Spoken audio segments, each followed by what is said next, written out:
यहाँ पर हालांकि मेरा अनुभव बहुत है और पिछले 10 सालों से 2.5 साल में विपक्ष का नेता रहा, लेकिन 7.5 साल में सरकार में रहा। किंतु जिस प्रकार का मैंडेट इस समय मिला है, मैं ऐसा मानता हूं कि निश्चित रूप से उस मैंडेट का एक प्रेशर, जनता के प्यार का एक प्रेशर हमारे पर है। मैं उसको महसूस करता हूं कि जब अपेक्षाएं बड़ी होती है तो चुनौती भी बड़ी होती है, क्योंकि लोग आपसे अपेक्षा कर रहे हैं, तो निश्चित रूप से उसका प्रेशर मुझ पर है।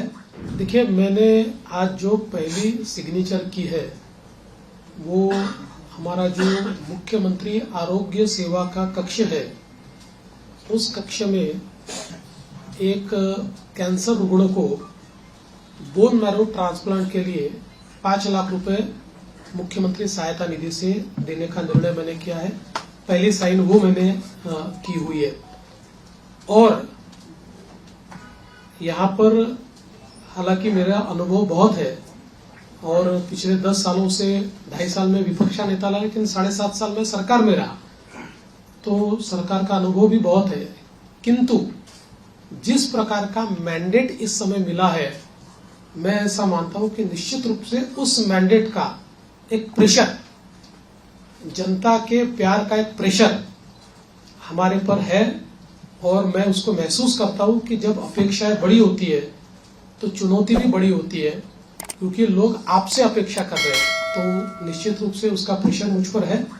और जहां तक फिस्कल डिसिप्लिन का सवाल है, तो निश्चित रूप से उसके ऊपर हमको काम करना ही पड़ेगा, क्योंकि हमने बहुत महत्वाकांक्षी योजना की है। देखिए, क्या होता है कि नॉर्मली आप सोशल सेक्टर में और इंफ्रास्ट्रक्चर सेक्टर में, दोनों सेक्टर में एक साथ काम करते हैं, लेकिन सोशल सेक्टर का स्पेंडिंग ये हम लोगों ने 4 गुना 5 गुना बढ़ाया है, जो मैं ऐसा मानता हूं कि इकोनॉमिक्स में इसको गलत नहीं माना जाता है, क्योंकि इसका भी एक अपना रिटर्न होता है।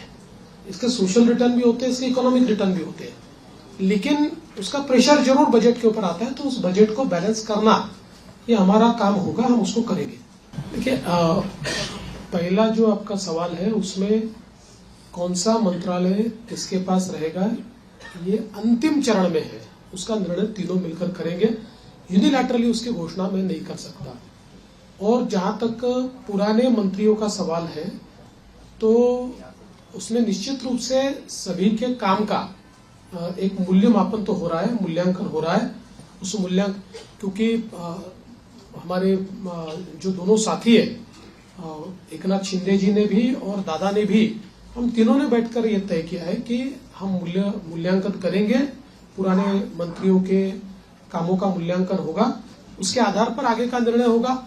और कई बार क्या होता है, देखिए, जब मंत्रिमंडल बनता है तो रीजनल बैलेंसेस होते हैं, अलग अलग प्रकार के समाजों का प्रतिनिधित्व होता है, तो इसलिए मुझे ऐसा लगता है कि कुछ निर्णय ये देखकर भी हम लोग करेंगे कि भाई पिछले बार उन्होंने कैसा काम किया है।